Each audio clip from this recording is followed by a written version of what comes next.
Okay, welcome everybody to Where in Greater DC for another weekly edition.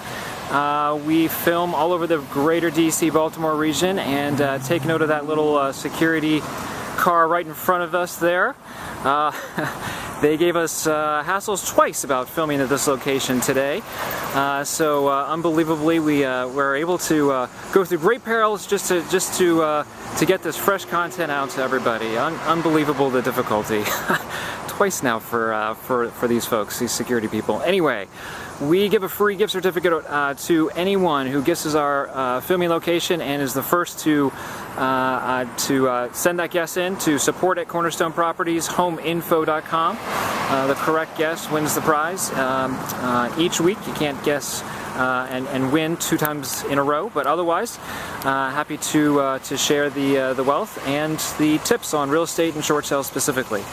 So before we get into this week's fun announcement, and I guess we are appropriately located given the recent announcement as of yesterday on Wednesday for the new FHFA short sale guidelines that apply to the GSEs.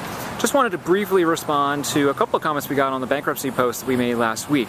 Heck, if you guys are willing to engage and participate in some comments, I'm more than happy to take them and want to. So thanks for commenting. The 2 comments I wanted to touch on briefly. One was that in a bankruptcy, it's actually strategic sometimes to file bankruptcy pre-short sale.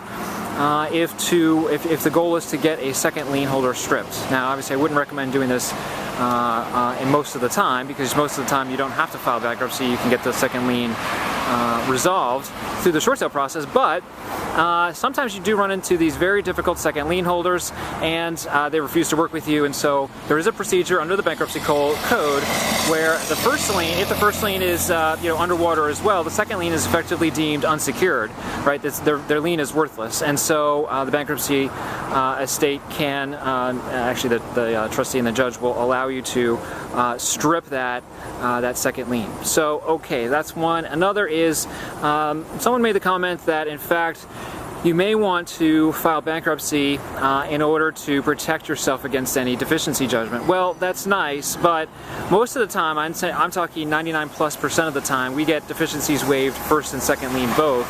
So there's really no need to go all the way through that, because that's the whole point. The short sales, you get the deficiencies waived most of the time.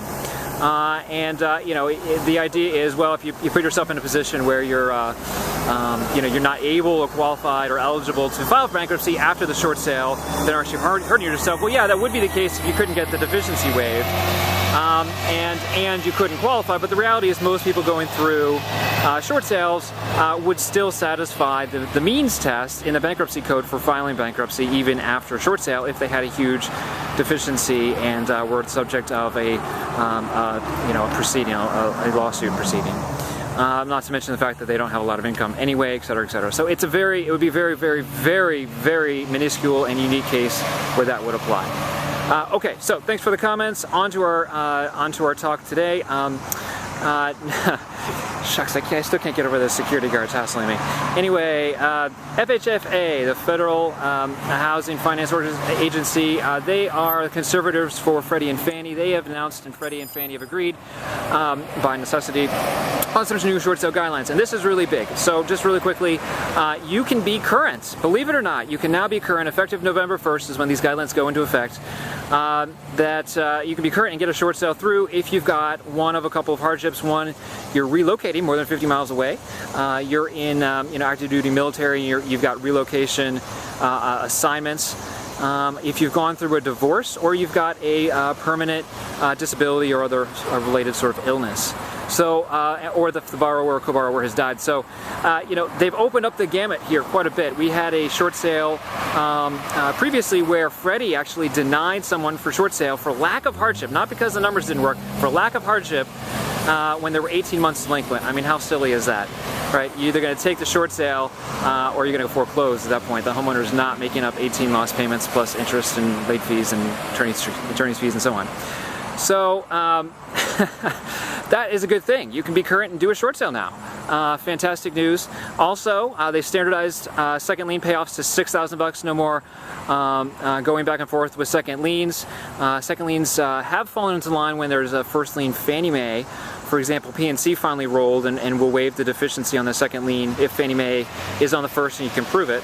And now that's going to apply to all second liens where Freddie and Fannie are the first. So they need to get $6,000 no more and no less as well. So there's not 6%, it's $6,000 total. That's it. Eliminate the haggling and shorten your negotiations. And then finally, last point just wanted to make real quick, is that not only are borrowers who are current allowed to do short sales, which is the first point, which is just really huge, you don't actually even have to prove hardship at all, no documentation required, if you're over 90 days late and you've got a credit score of 620 or less. So that is huge. That's really huge. That will help the process quite a bit. If people are really delinquent, meaning they're not going to, like my scenario where there's 18 months of delinquency, they're not going to catch up. If they're 90 days late or more, they're just not going to catch up on their loan. Then there's no real hardship analysis done, or very, very limited. And credit pull and a confirmation that in fact they're 90 days late, and then you're on to comparing value and you're good to go. So very good news on that front. That will help. It's definitely a good step in the right direction. I would note that Freddie and Fannie, while they are waiving deficiencies, and this rule kind of codifies the practice that had already been in place, they are going to have a calculation for measuring whether or not they can get an assessment from the borrower contribution or promissory note. That will continue, so be on the lookout for that. But you will get a deficiency waiver explicitly in the servicer's approval letter, so no more fighting over that. Anything else I wanted to mention? I think that's just about it, but definitely some strong points. Oh, the other thing, they did codify as well deed restrictions. So investors beware.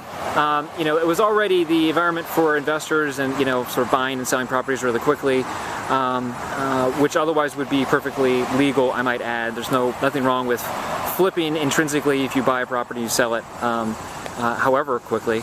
But it's been in disrepute for the last couple of years. Now it's codified in the deed itself. So Fannie and Freddie are requiring that the deed actually be restricted. The language go into a deed saying you can't resell this for 30 days, and you can't sell this for less than 120%, or excuse me, more than 120% of value for 90 days.